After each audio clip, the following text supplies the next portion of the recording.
Eh? Eh?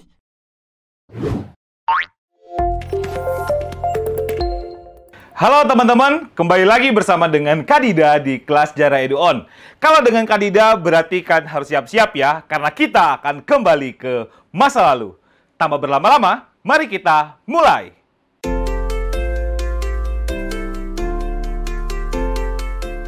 Teman-teman, kali ini kita akan mempelajari tentang apa sih? Oke, jadi kali ini kita akan belajar mengenai perkembangan pergerakan nasional Indonesia yang akan kita fokuskan ke dalam periode awal. Nah, teman-teman, di dalam materi terkait dengan perkembangan pergerakan, terutama periode awal, kita akan lebih berfokus terhadap kemunculan dari berbagai macam organisasi-organisasi yang bisa dikatakan adalah sebagai organisasi yang akan menginspirasi terbentuknya pergerakan-pergerakan selanjutnya di era-era pergerakan ini. Terutama teman-teman harus ingat bahwa era pergerakan nasional adalah sebuah era di mana nantinya masyarakat Indonesia mulai sadar untuk bisa bergerak keluar dari penindasan akibat dari penjajahan untuk menuju era kemerdekaan. Dan mereka sudah melahirkan yang namanya era-era nasionalisme. Nah, inilah yang kita akan fokuskan terkait dengan periode awal. Periode di mana kemunculan organisasi yang akan menginspirasi terbentuknya organisasi-organisasi selanjutnya. Nah, teman-teman, untuk memudahkan teman-teman juga dalam memahami materi terkait dengan perkembangan pergerakan nasional, terutama terkait dengan periode awal, Kakak akan sampaikan seperti biasa terkait dengan peta konsep yang akan kita pelajari mengenai periode awal di era pergerakan nasional. Oke, yang pertama teman-teman, kita akan belajar mengenai organisasi yang bernama Budi Utomo. Nah, ini adalah sebuah organisasi yang kalian pasti akan langsung ingat. Oh iya, Budi Utomo adalah era lahirnya Kebangkitan Nasional Indonesia, di mana ini adalah sebuah organisasi yang nantinya menjadi salah satu inspirasi besar dari terbentuknya organisasi-organisasi selanjutnya. Itu yang pertama. Terus yang kedua, kita akan membahas terkait dengan Sarekat Islam. Nah, Sarekat Islam teman-teman pasti selalu ingat terkait dengan kemunculan seorang sosok bernama Hos Cokro Aminoto sebagai salah satu tokoh yang besar banget di dalam Sarekat Islam yang akan membawa Sarekat Islam itu menjadi sebuah organisasi besar di era-era masa pergerakan. Itu yang kedua ya. Terus yang ketiga, kita akan belajar terkait dengan organisasi Muhammadiyah dengan tokohnya yang terkenal adalah Kiai Haji Ahmad Dahlan. Oke teman-teman, ini adalah 3 organisasi yang muncul di era periode awal. Terutama kemunculannya adalah di sekitaran tahun 1908 sampai dengan 1910-an. Oke teman-teman, ini adalah periode di mana kemunculan organisasi yang akan menginspirasi lahirnya masa pergerakan nasional Indonesia. Kalau gitu, mari kita lanjut lagi. Teman-teman, selanjutnya kita akan melihat terkait dengan organisasi pertama yang ada di Indonesia, yaitu kita akan mengenal terkait dengan organisasi Budi Utomo. Oke, teman-teman, untuk memahami terkait dengan Budi Utomo, kakak akan sampaikan dulu terkait dengan konsep-konsep penting yang perlu kita pahami terkait dengan Budi Utomo itu sendiri. Nah, Budi Utomo adalah sebuah organisasi yang bisa kalian lihat dari logonya ya. Logonya bertuliskan BO. BO itu adalah singkatan dari Budi Oe Tomo. Oe Tomo itu adalah singkatan atau ejaan lama. Oe itu adalah ejaan lama. Nah, di mana teman-teman untuk memahami terkait dengan Budi Utomo, teman-teman perlu ingat terkait dengan Budi Utomo, yaitu adalah Budi Utomo ini nantinya mendapatkan label dari pemerintah Indonesia sekarang adalah sebagai organisasi modern pertama di Indonesia. Nah, teman-teman, kenapa sih disebut sebagai organisasi modern? Nah, alasannya setidaknya ada 3 yang bisa kita cari terkait dengan kenapa Budi Utomo itu disebut sebagai organisasi modern. Nah, alasan pertama, teman-teman, bahwa Budi Utomo disebut sebagai organisasi modern karena struktur organisasinya yang sudah jelas. Jadi, ada jabatan ketua, ada jabatan sekretaris, bendahara, dan lain sebagainya. Hingga ke akar rumputnya adalah keanggotaannya yang sudah jelas. Inilah yang nantinya disebut sebagai organisasi modern. Terus, alasan kedua yang mengakibatkan Budi Utomo disebut sebagai organisasi modern, itu karena kalau kita lihat terkait dengan Budi Utomo, bahwa organisasi Budi Utomo ini sudah punya tujuan yang jelas. Terutama nantinya akan dimuat di dalam ADART dari organisasi. Apa itu ADART, Kak? Jadi ADART itu adalah anggaran dasar, ART-nya adalah anggaran rumah tangga. Di mana ini nantinya akan memberikan kepada kita pemahaman bahwa Budi Utomo itu adalah organisasi yang punya tujuan atau visi yang jelas terkait dengan mau dibawa kemana sih organisasi Budi Utomo. Nah, itu yang kedua. Dan yang ketiga, atau yang menjadi alasan kenapa akhirnya Budi Utomo ditetapkan sebagai organisasi modern pertama di Indonesia, karena Budi Utomo adalah sebuah organisasi yang punya status badan hukum yang didapatkannya dari pemerintahan kolonial Belanda. Lah, Kak, kenapa sih kolonial Belanda sampai mau memberikan status badan hukum terhadap Budi Utomo? Nanti kita akan lihat terkait dengan peristiwa penting dari Budi Utomo. Setidaknya, itulah yang nantinya akan mengakibatkan akhirnya Budi Utomo ditetapkan sebagai organisasi modern pertama di Indonesia. Maka nantinya teman-teman akan selalu peringati tanggal 20 Mei 1908 sebagai Hari Kebangkitan Nasional Indonesia. Dan Budi Utomo menjadi salah satu organisasi yang akan menginspirasi terbentuknya organisasi-organisasi pergerakan yang akan muncul setelah tahun 1908. Nah, kalau selanjutnya, setelah kita melihat terkait dengan konsep ini, selanjutnya kita akan melihat juga terkait dengan siapa sih yang mencetuskan terkait dengan Budi Utomo. Oke, pencetus dari Budi Utomo kita akan kenal dengan dua sosok atau dua tokoh. Yang pertama adalah Wahidin Sudirohusodo, dan yang kedua adalah Dr. Sutomo. Setidaknya teman-teman, Wahidin dan juga Dr. Sutomo adalah dokter Jawa yang nantinya merupakan alumnus dari sekolah bernama Stovia. Teman-teman ingat apa yang dimaksud dengan apa sih Stovia itu? Kita kenal sebagai sekolah kedokteran Jawa, di mana nantinya Stovia itu akan berkembang kalau sekarang kita kenal sebagai Fakultas Kedokteran Indonesia, atau kita kenal sebagai Fakultas Kedokteran dari Universitas Indonesia. Itu terkait dengan Wahidin Sudirohusodo dan juga Sutomo. Nah, kita akan lihat juga terkait dengan kenapa sih Budi Utomo itu bisa lahir. Kita akan lihat dari latar belakang kenapa sih Budi Utomo itu bisa muncul. Nah, yang menjadi salah satu poin penting atau titik poin di balik lahirnya Budi Utomo itu karena permasalahan atau bisa dikatakan sebagai salah satu bentuk dari gerakan solidaritas sesama mahasiswa. Nah, nantinya sesama mahasiswa itu mulai melihat terkait dengan mahasiswa-mahasiswa pribumi yang sebagian tidak bisa membayar uang kuliahnya di Stovia, sedangkan mereka adalah orang-orang yang cerdas. Dan inilah yang nantinya mengakibatkan Dr. Sutomo bersama teman-temannya lagi nongkrong, kongko-kongko, tapi ngebahas terkait dengan teman-temannya atau nasib teman-teman mereka yang tidak bisa membayar uang kuliah itu. Nah, kebetulan datanglah Wahidin Sudirohusodo. Dia itu adalah, pada saat itu dia sudah menjadi alumnus dari Stovia. Dia berkunjung ke Stovia, terus dia ketemu sama Dr. Sutomo. Nah, dari hasil obrolan antara Wahidin dan juga Dr. Sutomo, akhirnya mendapatkan ide untuk ngebentuk organisasi yang bertujuan untuk membantu mahasiswa-mahasiswa Stovia ini yang tidak mampu membayar uang kuliah. Maka nantinya dikenal dengan organisasi yang disebut sebagai Budi Utomo. Itu terkait dengan latar belakang kenapa dibentuknya Budi Utomo. Nah, selanjutnya lagi kita akan melihat terkait dengan tujuan daripada terbentuknya Budi Utomo. Nah, tujuan daripada Budi Utomo sendiri nantinya kita bisa lihat di dalam ADART dari Kongres pertamanya Budi Utomo. Di dalam Kongres pertamanya Budi Utomo itu nantinya memuat terkait dengan tujuan-tujuannya. Yang inti daripada tujuan tersebut yaitu ada dua, yaitu adalah memajukan pendidikan dan juga memajukan kebudayaan Jawa. Nah, konsep daripada memajukan pendidikan itu seperti apa aja sih, Kak? Memajukan pendidikan itu maksudnya seperti dalam bidang pengajaran, dalam bidang teknik industri, dalam bidang pertanian, dan lain sebagainya. Sedangkan kebudayaan Jawa atau memajukan kebudayaan Jawa itu maksudnya adalah ketika keanggotaan atau anggota-anggota dari Budi Utomo ini mulai merasa bahwa kebudayaan Jawa yang adiluhung, yang punya nilai tinggi, semakin lama semakin bergeser nilainya akibat dari perkembangan kebudayaan Islam. Gitu ya. Dan inilah nantinya mengakibatkan para Budi Utomo atau anggota-anggota dari Budi Utomo itu mencoba untuk memajukan kebudayaan Jawa.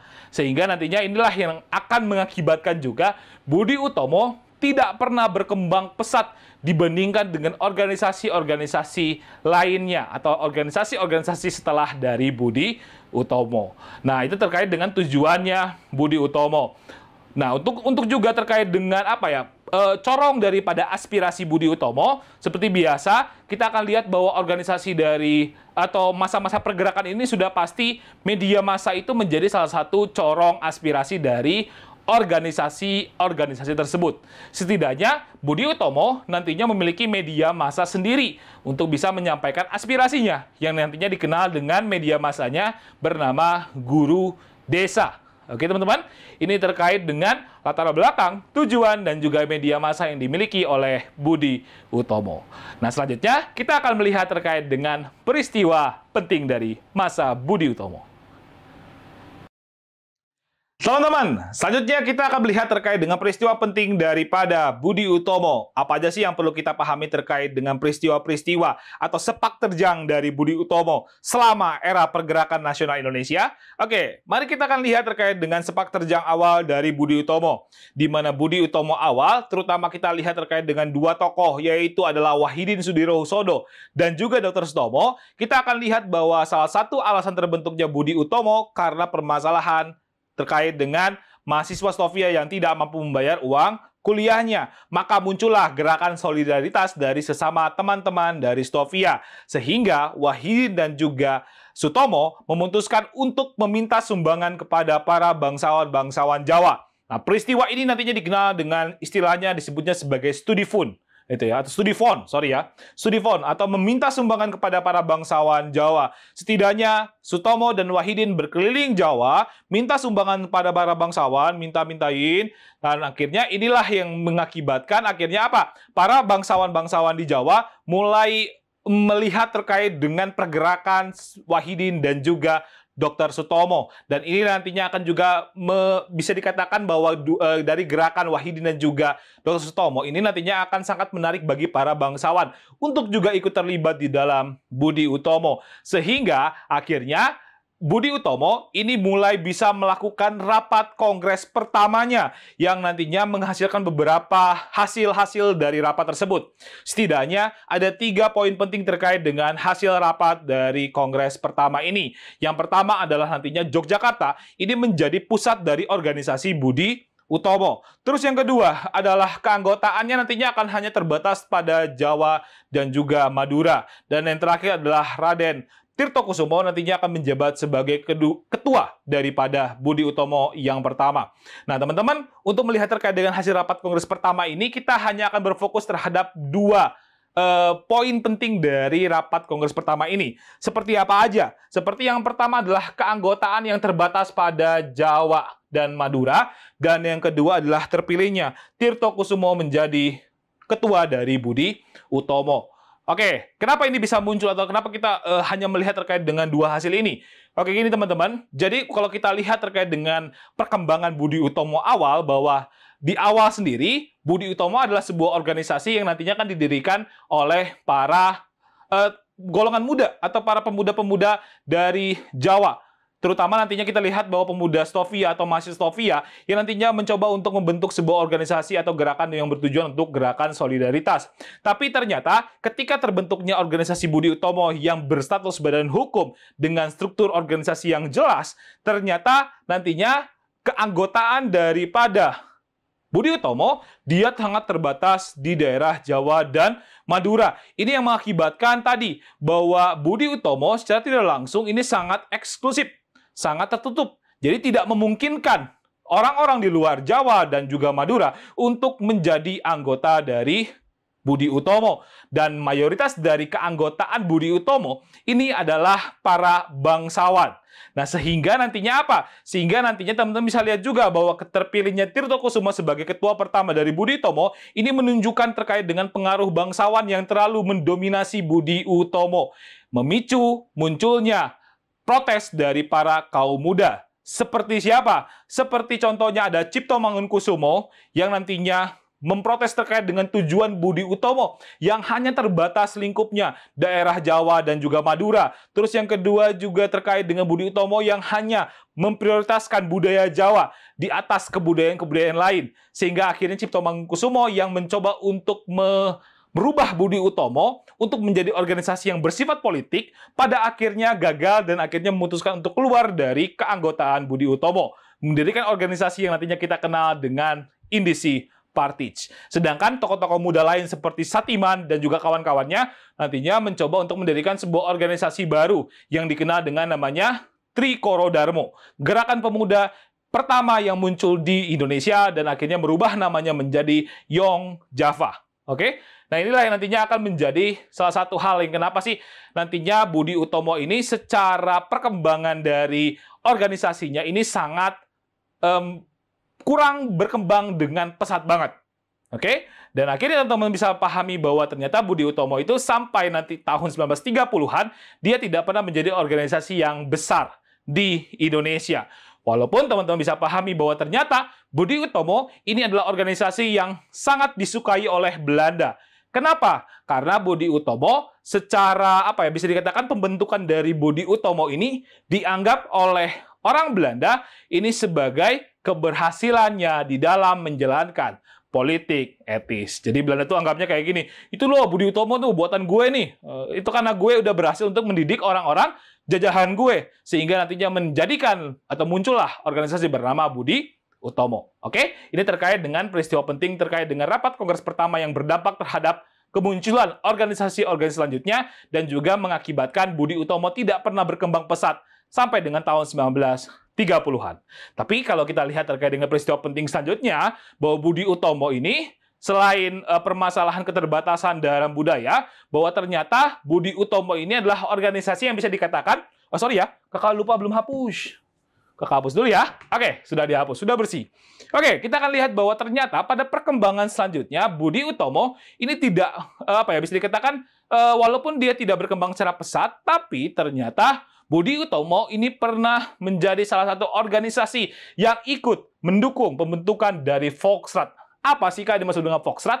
Oke, Volksrat itu adalah Dewan Rakyat. Maksudnya adalah sebagai sebuah lembaga yang bertugas untuk menampung aspirasi dari masyarakat di tanah jajahan. Oke, fungsinya mirip sama DPR nggak? Mirip. Tapi tanpa ada fungsi legislasi, tanpa ada fungsi legislatif seperti kayak DPR sekarang. Jadi fungsinya itu hanya menampung aspirasi dari masyarakat saja. Budi Utomo ini adalah sebagai organisasi yang ikut juga mendukung terkait dengan pembentukan Volksrat. Karena sifat dari Budi Utomo, ketika terbentuk, dia banyak berkooperasi atau bekerja sama dengan pemerintahan kolonial Belanda. Itu 1912 ya. Tapi tadi kakak sudah sebutkan bahwa perkembangan selanjutnya, pasca dari terbentuknya hingga 1930-an, tepatnya di tanggal atau di tahun 1936, ternyata Budi Utomo itu adalah sebuah organisasi yang tidak berkembang secara pesat. Pergerakannya terbatas, eksklusif, kebanyakan diisi oleh para golongan-golongan bangsawan atau priai. Ini yang mengakibatkan akhirnya Budi Utomo tidak pernah mencapai tujuan atau hasil dari tujuan-tujuannya. Dan akhirnya Budi Utomo itu harus bergabung atau berfusi dengan organisasi yang dibentuk oleh Dr. Sutomo yang keluar dari Budi Utomo yang bernama adalah PBI atau disingkatnya sebagai Persatuan Bangsa Indonesia. Mereka bersatu dan akhirnya membentuk organisasi politik yang dikenal dengan istilahnya Parindra atau disingkatnya sebagai Partai Indonesia Raya. Dan Parindra adalah bagian yang tidak bisa terlepas dari masa yang nantinya akan kita bahas, yaitu adalah periode bertahan di era perkembangan pergerakan nasional Indonesia. Oke, teman-teman, itulah terkait dengan materi terkait dengan Budi Utomo. Gimana? Mudah kan? Maka dari itu, mari kita lanjut lagi. Teman-teman, mari kita akan melihat terkait dengan organisasi yang kedua yang muncul di Indonesia di era pergerakan pasca dari terbentuknya Budi Utomo. Kita akan kenal dengan organisasi yang bernama Sarekat Islam. Teman-teman bisa lihat terkait dengan logo Sarekat Islam ini sendiri. Oke. Bagaimana sih nantinya kita akan melihat terkait dengan Sarekat Islam ini? Nah, untuk bisa memahami terkait dengan Sarekat Islam, seperti biasa kakak akan sampaikan dulu terkait dengan konsep-konsep yang teman-teman perlu ingat terkait dengan Sarekat Islam ini, biar teman-teman lebih mudah juga memahami terkait dengan perkembangan Sarekat Islam. Oke, untuk memahami terkait dengan Sarekat Islam, teman-teman bisa lihat bahwa Sarekat Islam adalah sebuah organisasi yang nantinya mendapatkan label atau mendapatkan julukan sebagai organisasi massa pertama di Indonesia. Apa sih yang dimaksud dengan massa ini, Kak? Nah, massa ini maksudnya adalah karena keanggotaan atau jumlah anggota dari Sarekat Islam, kalau menurut klaim dari pihak SI-nya sendiri, bahwa jumlah anggota Sarekat Islam itu berjumlah sampai 2,5 juta orang. Itu ya, 2.500.000 orang itu menjadi anggota dari Sarekat Islam. Itu klaim sepihak dari Sarekat Islam ya. Tapi beberapa sejarawan pernah mencatat terkait dengan perkembangan keanggotaan Sarekat Islam yang hampir mencapai sekitaran 350.000 orang yang nantinya menjadi keanggotaan atau mendapatkan keanggotaan di dalam Sarekat Islam. Makanya nantinya disebutnya sebagai organisasi massa pertama di Indonesia dan bisa dikatakan sebagai organisasi massa terbesar yang pernah tercatat dalam sejarah di Indonesia.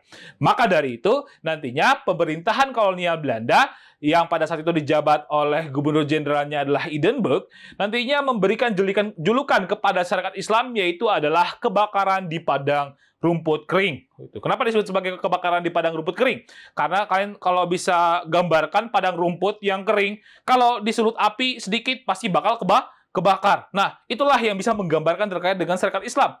Jadi Sarekat Islam itu karena organisasinya atau keanggotaan itu sangat banyak banget, sangat besar banget, maka kalau misalkan disulut api sedikit, nantinya akan mengakibatkan atau memunculkan kebakaran, memunculkan terkait dengan apa? Kerusuhan-kerusuhan yang akan muncul. Nah, inilah yang nantinya mengakibatkan Sarekat Islam ini susah atau sangat sulit mendapatkan status badan hukumnya sebagai organisasi yang legal di mata pemerintahan kolonial Belanda.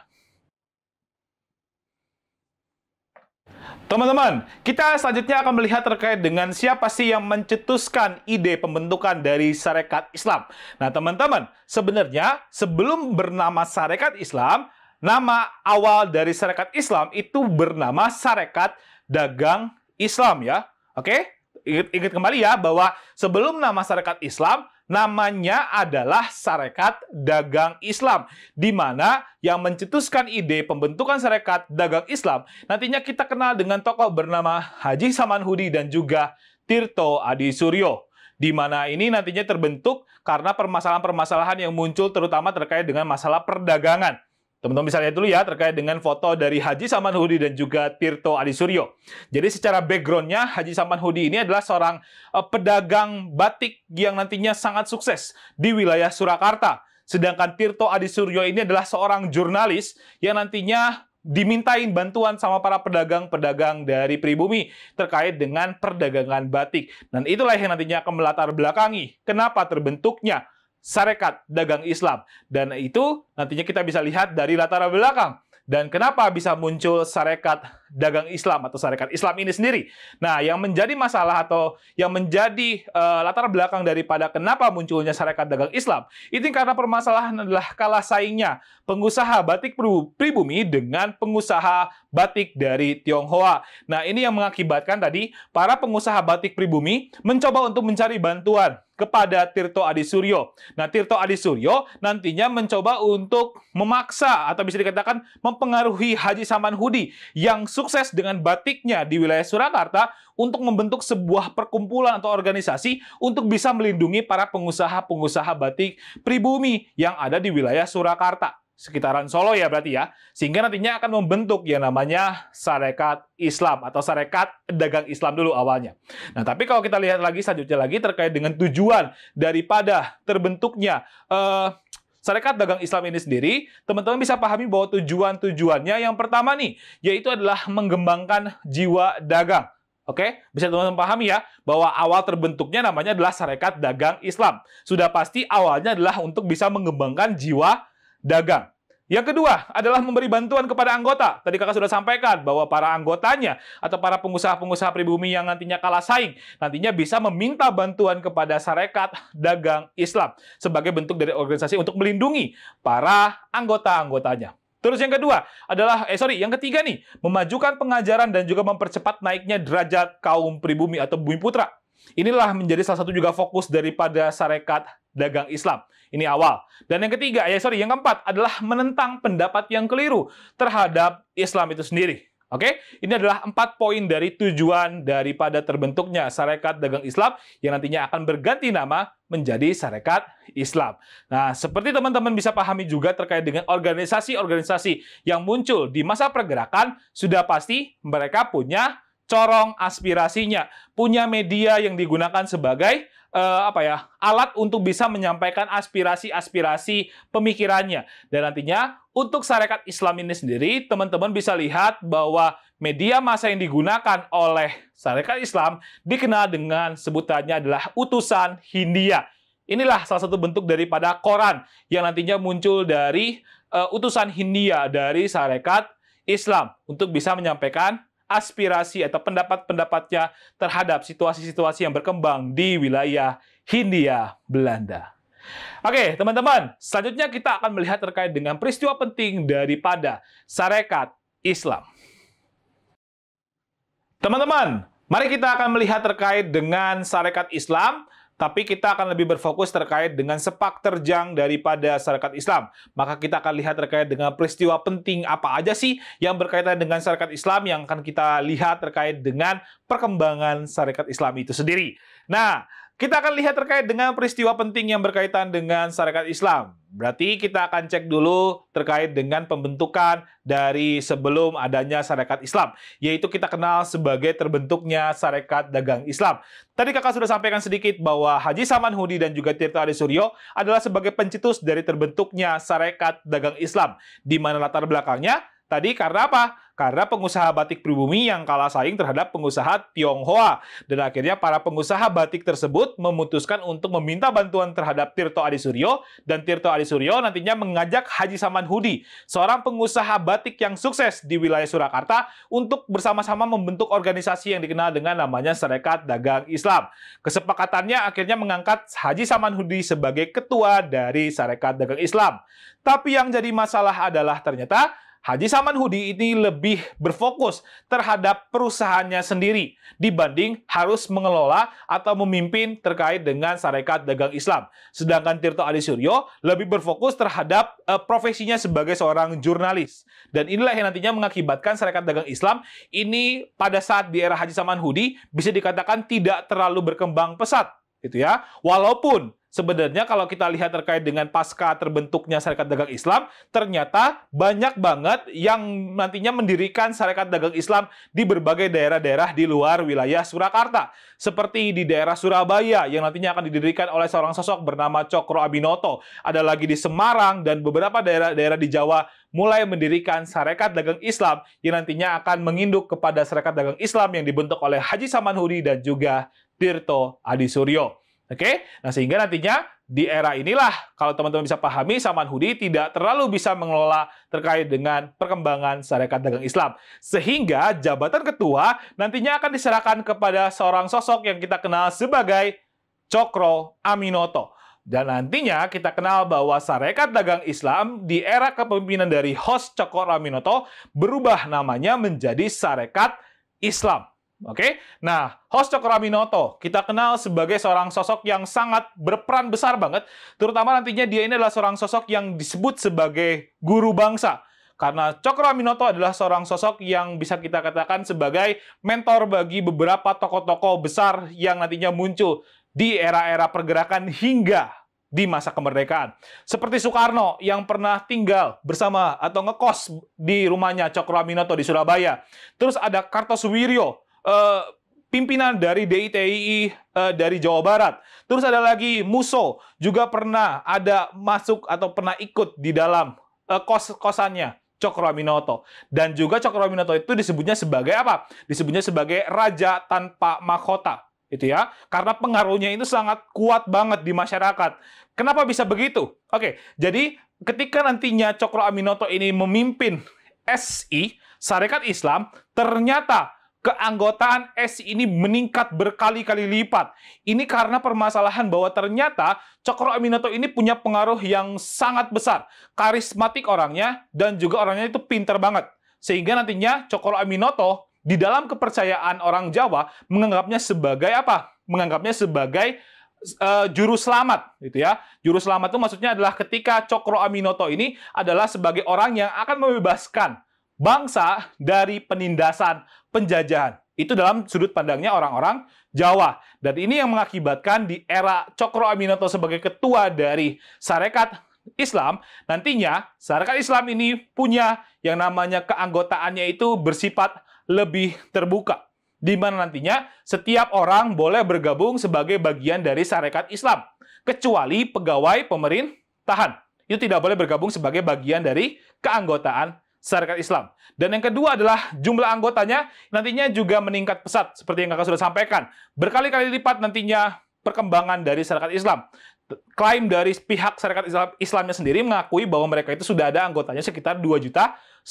Sedangkan kalau menurut sejarawan yang lebih rasional adalah mungkin sekitaran 350.000 orang yang bergabung sebagai keanggotaan di dalam Sarekat Islam di bawah kepemimpinan dari Cokro Aminoto. Oke, inilah yang mengakibatkan nantinya Cokro atau di era Cokro akhirnya muncullah julukan tadi yang sudah kakak sebut, kebakaran di padang rumput kering yang disebutkan oleh Gubernur Jenderal Hindenburg. Oke, sehingga nantinya SI menjadi salah satu organisasi yang besar banget di Indonesia. Nah, ini adalah terkait dengan perkembangan SI di bawah Cokro Aminoto. Nah, selanjutnya lagi kita akan melihat bahwa ternyata di 1916 Sarekat Islam ini nantinya mulai berubah namanya lagi menjadi Sentral Sarekat Islam. Maksudnya adalah kenapa dibentuk Sentral Sarekat Islam. Nah, yang jadi masalah adalah ketika terbentuknya Sarekat Islam atau Sarekat Dagang Islam, ternyata kan tadi kakak sudah sampaikan bahwa banyak banget organisasi-organisasi yang lahir, SDI yang nantinya lahir di daerah-daerah lain. Nah, ternyata SDI-SDI di daerah lain itu bisa dikatakan tidak punya jaringan yang kuat dengan Sarekat Islam yang ada di pusat. Sehingga biasanya Sarekat Islam yang ada di daerah sering bergerak sendiri tanpa adanya arahan dari pusat. Nah, maka dari itu nantinya Sarekat Islam mulai berubah namanya menjadi Sentral Sarekat Islam untuk bisa mensentralisasi gerakan-gerakan yang ada di daerah. Tapi ternyata gagal juga loh. Walaupun ya karena permasalahannya adalah keanggotaannya yang juga sangat banyak dan sangat sulit juga diatur terkait dengan anggota-anggota yang berada di akar rumput atau yang ada di bawah. Nah, selanjutnya lagi teman-teman, terkait dengan tahun 1917 juga nantinya SI ini pernah juga terlibat di dalam Foxtrot. Jadi pernah mengirimkan Cokro Aminoto sebagai anggota Foxtrot dan juga Abdul Muiz yang nantinya juga akan menduduki kursi sebagai anggota Foxtrot. Tapi ternyata tadi bahwa Foxtrot itu hanya sebagai penampung aspirasi, bukan untuk bisa membuat undang-undang atau bisa membuat tidak punya fungsi legislasi. Sehingga nantinya Cokro Aminoto memutuskan untuk keluar dari Foxtrot. Oke, setidaknya teman-teman bisa pahami bahwa ternyata 1916 sampai 1917 Sarekat Islam ini nantinya mulai berkembang juga terkait dengan arah pergerakannya. Walaupun awalnya dalam sisi perdagangan, tapi pada akhirnya dia sudah mulai masuk ke ranah-ranah politik di tahun 1917. Dan selanjutnya lagi teman-teman bisa pahami bahwa salah satu poin yang bisa dikatakan sebagai hal yang sangat penting banget terkait dengan perkembangan Sarekat Islam, yaitu adalah ketika terjadinya sebuah perpecahan yang dikenal sebagai pecahnya Sarekat Islam yang diakibatkan oleh kedatangan dari ajaran komunis. Terutama yang nantinya kita bisa pahami terkait dengan pecahnya Sarekat Islam adalah ketika datangnya seorang Belanda bernama Snevely yang berasal dari partai ISDV, Indische Socialist Democratic Vereniging, yang nantinya masuk ke dalam tubuh SI. Lah, kok orang Belanda masuk ke tubuh SI? Maksudnya gimana sih, Kak? Oke, jadi gini ceritanya ya. Jadi Snevely ini adalah seorang tokoh Belanda, penganut ajaran komunis yang diutus oleh komunis internasional di Rusia untuk bisa menyebarkan ide komunis di Hindia Belanda. Oke, dia datang nih ke Hindia Belanda. Terus dia ajarin ke masyarakat terkait dengan komunis. Komunis itu bla bla bla bla bla gitu kan kata si Snevely. Tapi masyarakat pribumi itu bingung. Hah? Ajaran apa ini? Gitu kan. Bingung lah akhirnya nih. Kenapa? Karena permasalahannya adalah ketika diajarin Snevely, masyarakat pribumi masih bingung karena ajarannya itu terlalu tinggi. Atau bisa dikatakan tidak paham terkait dengan ajaran daripada komunisnya ala Karl Marx. Nah, ini yang mengakibatkan akhirnya Snevely itu bingung. Kan gue disuruh buat nyebarin ide komunis di Hindia Belanda. Tapi kok nggak bisa ya? Nah, akhirnya Snevely memutuskan untuk masuk ke dalam tubuh SI.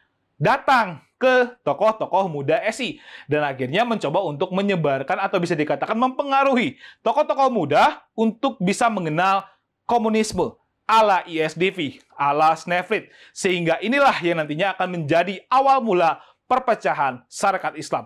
Setidaknya dampak yang bisa kita lihat tadi tokoh-tokoh muda SI mulai terpengaruh, seperti Semaun, Darsono, Alimin, dan Tan Malaka.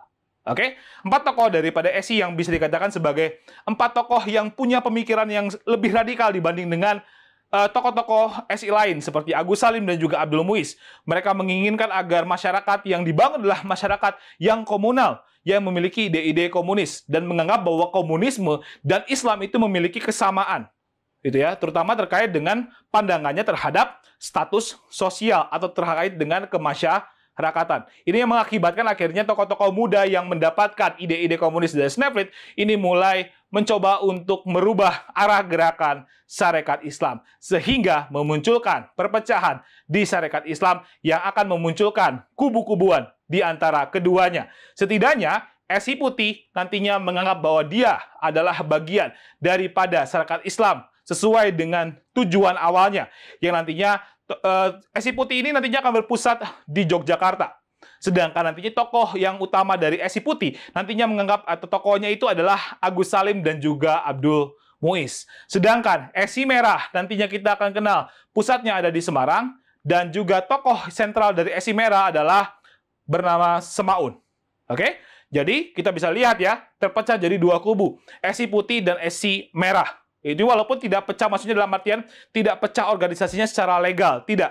Tapi ini hanya permasalahan pemikiran yang berbeda. Yang satu masih pemikirannya murni Islam, yang satu sudah terpengaruh oleh komunis. Oke? Setidaknya ini nantinya bisa menggambarkan terkait dengan pecahnya Sarekat Islam. Dan nantinya dampak daripada pembentukan SI Putih dan SI Merah, ini nantinya akan juga sangat mempertajam munculnya konflik dari apa? Konflik dari kedua kubu tersebut. Oke, sebelumnya kakak ingin tampilkan dulu terkait dengan gambar Agus Salim ya. Teman-teman bisa lihat, ini kakek-kakek yang pintar berbahasa asing ya. Punya berbagai macam atau pengetahuan terkait dengan bahasa yang sangat banyak. Dan juga yang kedua adalah tokoh sentral dari SI Merah yang kita kenal sebagai Semaun. Oke, nah selanjutnya lagi kita akan lihat terkait dengan perkembangan pecahnya Sarekat Islam. Terutama teman-teman bisa lihat bahwa terbentuknya kubu SI Putih, kubu yang punya pemikiran Islam yang masih mempertahankan pan-islamismenya, nantinya akan disandingkan dengan pemikiran komunis yang nantinya munculnya SI Merah. Dan ini nantinya akan mempertajam konflik di antara keduanya dan juga akhirnya semakin meredupkan peran SI di wilayah Hindia Belanda dan nantinya diperparah lagi dengan kemunculan semacam kayak himbauan dari komunis internasional di Rusia untuk bisa menentang pan-islamisme.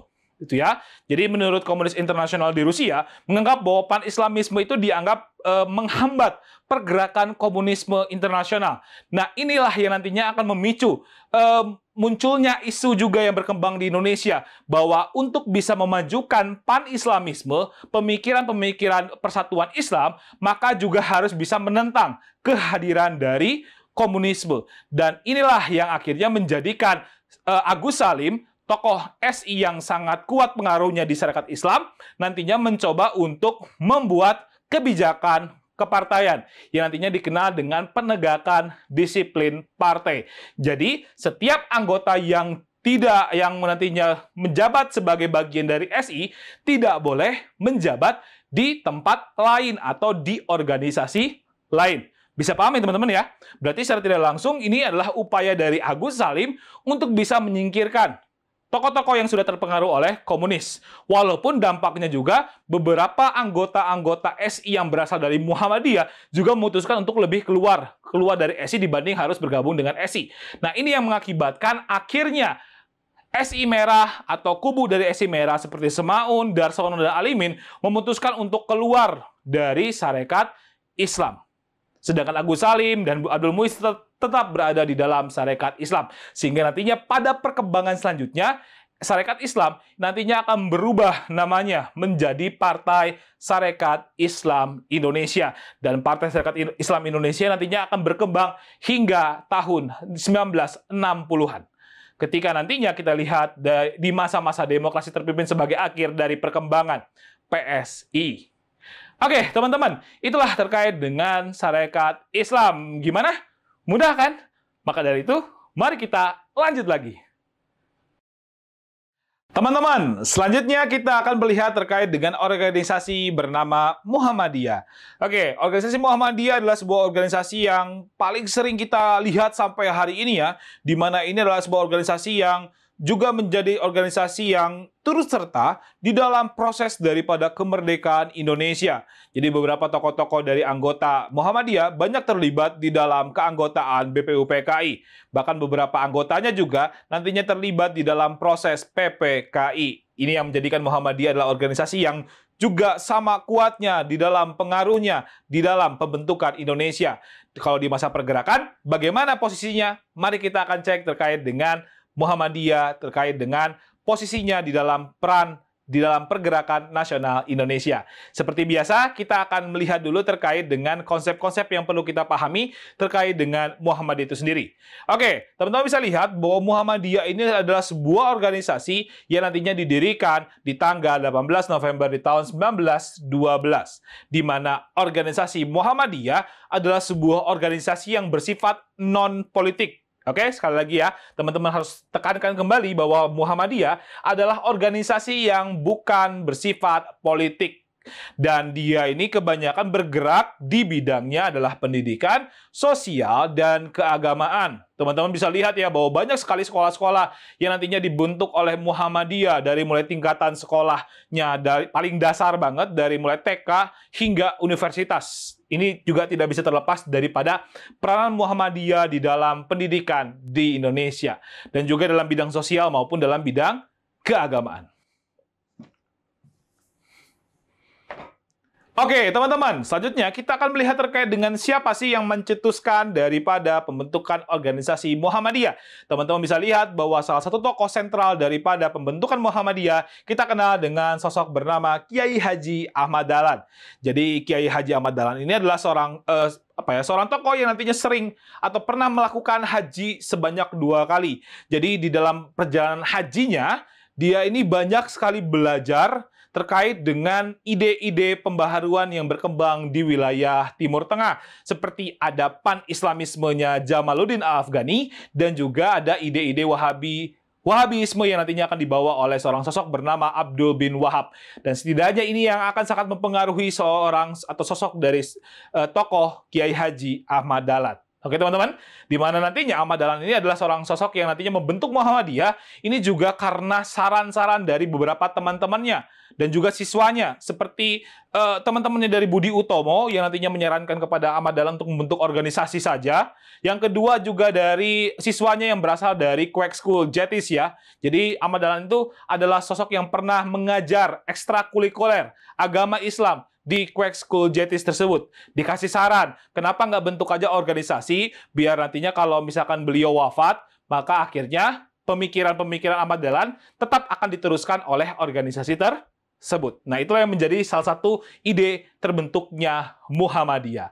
Di mana kita akan lihat terkait dengan latar belakang daripada Muhammadiyah ini bisa muncul, itu karena permasalahan yang pertama adalah permasalahan praktik Islam di Indonesia yang dianggap menyimpang.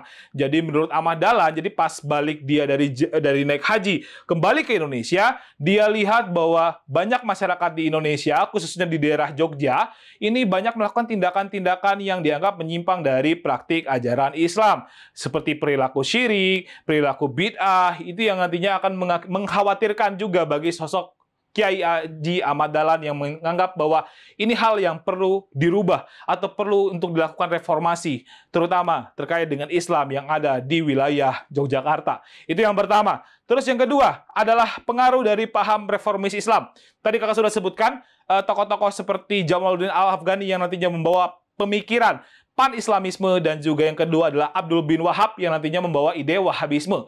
Setidaknya ini nantinya akan sangat mempengaruhi sosok Kiai Haji Ahmad Dahlan di dalam pemikirannya untuk melakukan tindakan reformasi Islam di wilayah Jogja untuk pertama kalinya. Itu yang kedua. Dan yang ketiga adalah mempertahankan umat Islam dari pengaruh luar. Maksudnya adalah ketika Kiai Haji Ahmad Dahlan juga mulai resah terkait dengan perkembangan dari Zending Kristen atau perkembangan dari misionaris Kristen di wilayah Jogja.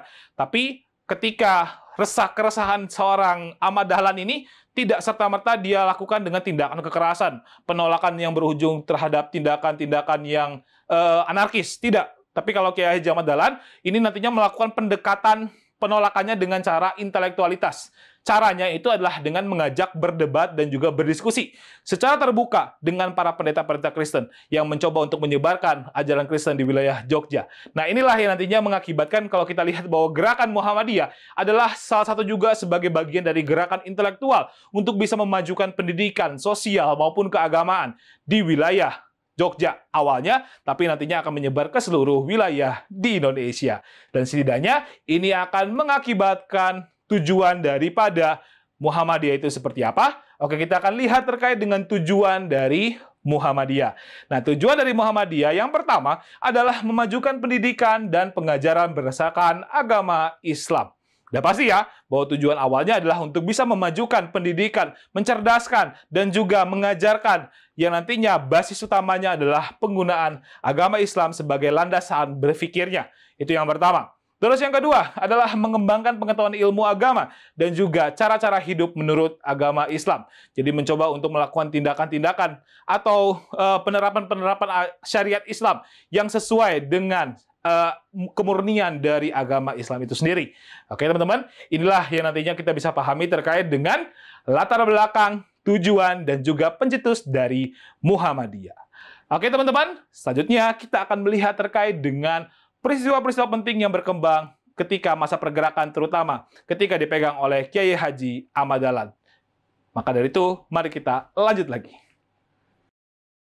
Teman-teman, selanjutnya kita akan melihat terkait dengan peristiwa penting yang nantinya berhubungan dengan kemunculan daripada Muhammadiyah itu sendiri. Nah, bagaimana sih sepak terjang dari Muhammadiyah terutama di era pergerakan nasional Indonesia? Mari kita akan cek ya. Oke, yang pertama teman-teman, kalau kita bisa lihat terkait dengan pembentukan dari Muhammadiyah, seperti yang sudah kakak jelaskan, bahwa Muhammadiyah akhirnya setelah mendapatkan usulan dari teman-temannya yang berasal dari Budi Utomo, dan juga sudah mendapatkan juga usulan dari siswanya yang berasal dari Quake School Jetis, yang nantinya memberikan syarat untuk membentuk sebuah organisasi saja, agar pemikiran-pemikiran dari Ahmad Dahlan ini bisa diwariskan untuk generasi selanjutnya. Akhirnya terbentuklah kan yang namanya Muhammadiyah. Dan akhirnya Muhammadiyah banyak melakukan gerakan-gerakan. Yang pertama adalah gerakannya adalah berhubungan dengan keagamaan, yaitu melakukan kegiatan dakwah berupa pengajian yang nantinya dikenal dengan pengajian Sidratul Muntaha, yang nantinya dikhususkan bagi para kaum wanita dan juga kaum muda. Nggak dikhususkan sih, maksudnya adalah ketika yang paling banyak mengaji di Sidratul Muntaha-nya Kiai Haji Ahmad Dahlan adalah kaum wanita dan juga kaum muda. Nah, disinilah nantinya banyak sekali, atau bisa kita katakan bahwa Kiai Haji Ahmad Dahlan ini mulai membawa pemikiran-pemikirannya atau mulai menerapkan pemikiran-pemikirannya, membagi ilmu pengetahuannya terkait dengan pemikiran-pemikiran yang berkembang, terutama terkait dengan ajaran Islam yang dianggap menyimpang, yang nantinya untuk dalam rangka upaya melakukan tindakan reformasi di wilayah atau ranah Islam, khususnya adalah di wilayah Jawa. Nah, sebenarnya kalau kita lihat terkait dengan upaya daripada Muhammadiyah, kalau di daerah perkotaan, Muhammadiyah ini adalah sebuah organisasi yang berkembang pesat banget ya, secara tidak langsung. Tapi kalau kita lihat di desa-desa, ternyata Muhammadiyah ini banyak juga mengalami penolakan, terutama penolakan yang paling kuat itu dari ulama-ulama tradisional atau ulama-ulama desa yang menganggap bahwa Muhammadiyah ini mencoba untuk merubah kebudayaan yang sudah berkembang selama masa-masa ketika munculnya Islam di era-era kerajaan Islam. Nah, inilah yang nantinya mengakibatkan munculnya organisasi tandingan dari Muhammadiyah yang kita kenal sebagai Nahdlatul Ulama. Oke, inilah bagian tidak bisa terlepas dari era pergerakan. Oke, nah itu terkait dengan kegiatan dakwah yang dilakukan oleh Kiai Haji Ahmad Dahlan dalam rangka untuk bisa apa? Untuk bisa menyebarkan ide-ide pemikirannya atau terkait dengan pemahamannya untuk bisa merubah kondisi Islam yang ada di wilayah Jawa. Terus yang kedua adalah di masa Kiai Haji Ahmad Dahlan memimpin Muhammadiyah, nantinya terbentuklah sekolah yang nantinya bisa dikatakan ini merupakan sekolah yang menggunakan sistem pendidikan campuran. Yang campurannya adalah dari tradisional dengan modern, di mana kurikulum yang digunakan adalah kurikulum yang berasal dari Barat, berasal dari Belanda, tapi memasukkan unsur-unsur agama Islam dalam sistem pengajarannya. Nah, inilah yang nantinya menjadi bagian yang tidak bisa terlepas dari ciri yang sangat jelas dari organisasi Muhammadiyah, di mana nantinya Muhammadiyah berhasil untuk mendirikan sekolah pertamanya, yang nantinya sekolah ini adalah sekolah yang nantinya berasal atau stratanya atau tingkatannya dari dasar hingga sekolah lanjutan. Nantinya dikenal kalau di zaman pergerakan disebutnya sebagai Hogere School Muhammadiyah. Oke? Hogere School Muhammadiyah nantinya berubah nama jadi Kwek School Muhammadiyah. Terus kalau sekarang itu jadinya namanya adalah Madrasah Mualimin dan Mualimat. Oke, kalau sekarang ada di Jogja. Nah, inilah bagian yang tidak bisa terlepas dari upaya Ahmad Dahlan dalam memajukan bidang pendidikan yang nantinya mencoba untuk mencampurkan antara kurikulum barat dengan kurikulum Islam. Oke, atau kurikulum tradisional, sehingga nantinya melahirkan sekolah yang nantinya bisa dikatakan mencoba untuk merubah pendidikan yang ada di wilayah Hindia Belanda dan menjadi alternatif pendidikan juga di wilayah Hindia Belanda. Oke teman-teman, ini terkait dengan pendirian sekolah dasar dan juga sekolah lanjutannya. Terus selanjutnya lagi, peristiwa penting yang nantinya berkaitan dengan Muhammadiyah adalah ketika Kiai Haji Ahmad Dahlan adalah seorang sosok yang juga berhasil untuk merintis berdirinya gerakan perempuan bernama Aisyah.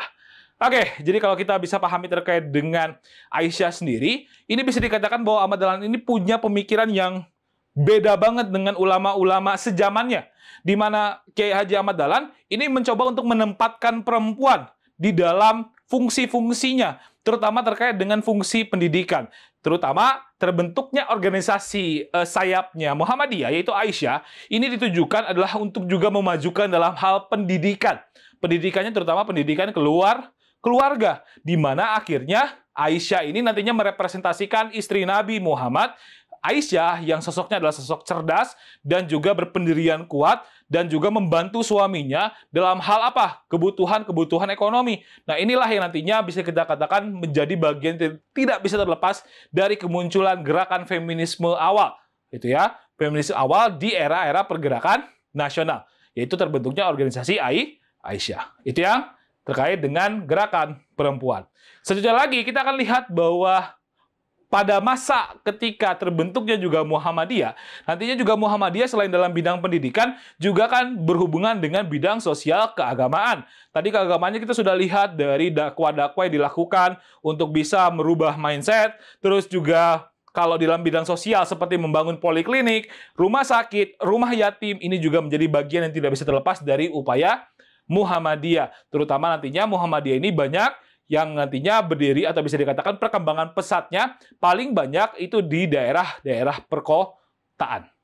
Oke, ini terkait dengan peristiwa penting dari Muhammadiyah. Tapi kalau kita lihat lagi atau perkembangan selanjutnya lagi dari Muhammadiyah, tepatnya nanti di tahun 1921, gerakan Muhammadiyah ini nantinya mulai meluas ke wilayah Sumatera.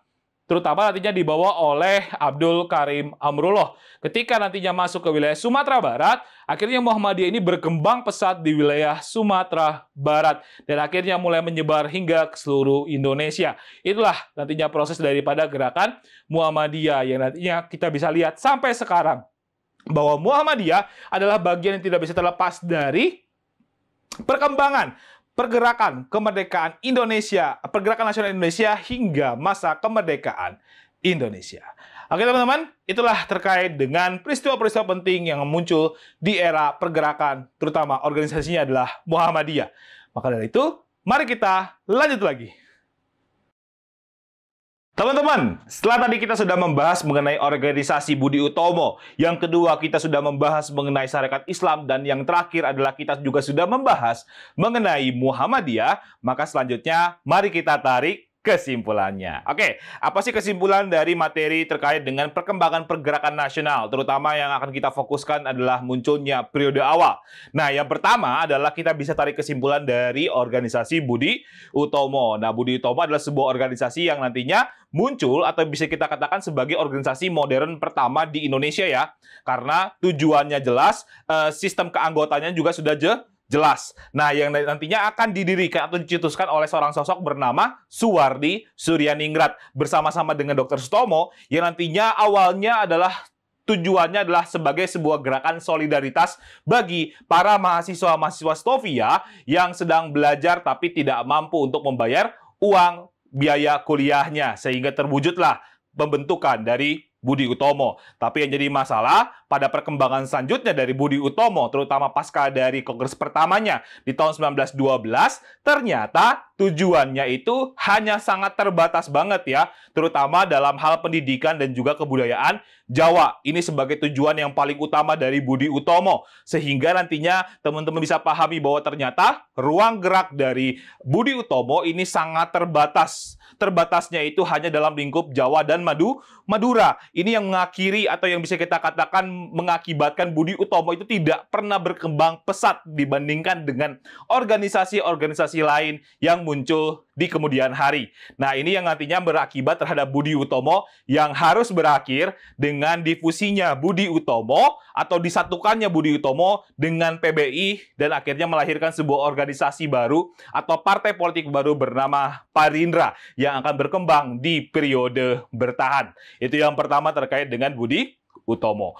Terus yang kedua teman-teman, kita juga sudah melihat terkait dengan organisasi yang bernama Sarekat Islam, maka mari kita tarik kesimpulannya ya. Oke, kesimpulan dari Sarekat Islam kita bisa tarik bahwa ternyata ini adalah sebuah organisasi yang disebut sebagai organisasi masa pertama di Indonesia. Kenapa disebut sebagai masa pertama? Karena secara kuantitas dari keanggotaan Sarekat Islam ini paling banyak banget dibanding dengan organisasi-organisasi lain yang pernah berkembang di Indonesia. Dan nantinya akan dicetuskan atau didirikan oleh Haji Samanhudi dan juga Tirto Adisuryo yang nantinya ditujukan untuk membantu para pedagang-pedagang batik pribumi yang nantinya harus kalah saing akibat persaingan dagang dengan para pedagang batik Cina di wilayah Surakarta. Nah, ini yang nantinya akan mengakibatkan muncullah yang pertama namanya adalah Sarekat Dagang Islam. Tapi nantinya perkembangan dari Sarekat Dagang Islam itu akan berganti namanya ketika nantinya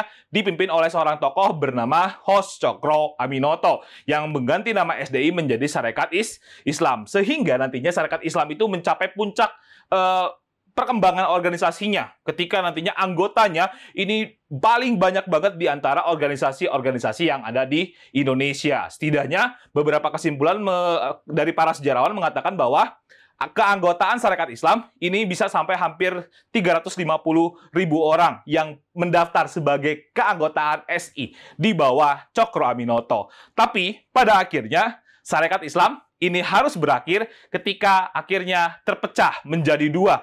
Terutama nantinya harus pecah menjadi SI Merah yang sudah terpengaruh oleh komunisme dari tokoh bernama Snevit, sedangkan SI Putih yang nantinya masih tetap mempertahankan kebudayaan asli atau ruh tujuan asli daripada Sarekat Islam ya. Oke, ini terkait dengan kesimpulan yang bisa kita tarik dari organisasi Sarekat Islam. Nah, yang ketiga teman-teman, kita akan melihat kesimpulan dari Muhammadiyah.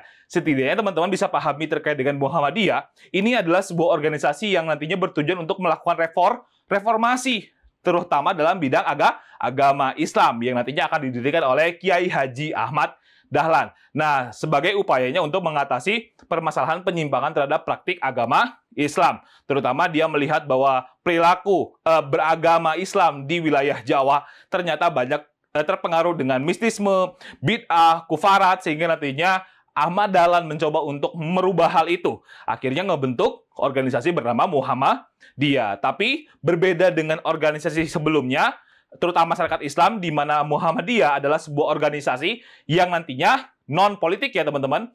Perlu teman-teman tekankan juga, non-politik, di mana organisasi ini, dia ini hanya berfokus terhadap bidang-bidang seperti pendidikan, sosial, maupun keagamaan. Itu ya, terbatas hanya dalam bidang pendidikan, sosial, dan keagamaan. Tidak berhubungan dengan bidang politik. Walaupun pada akhirnya di era-era masa kemerdekaan Muhammadiyah juga ikut serta. Jadi beberapa anggota dari Muhammadiyah terlibat dalam pembentukan dari BPUPKI sebagai anggota dari BPUPKI dan akhirnya mencoba untuk merumuskan terkait dengan dasar negara. Nah, setidaknya itulah yang nantinya menjadi kontribusi besar dari Muhammadiyah terhadap kemerdekaan juga di era-era pergerakan nasional Indonesia. Oke, teman-teman, ternyata waktu kita sudah habis nih. Kalau gitu, kalian tetap semangat, tetap belajar, dan tetap ikuti kelas sejarah di EduOn, karena bersama dengan Kak Didah, kita pasti akan belajar sejarah yang sudah pasti menyenangkan. Kalau gitu, kakak pamit undur diri, sampai jumpa lagi, dan dadah!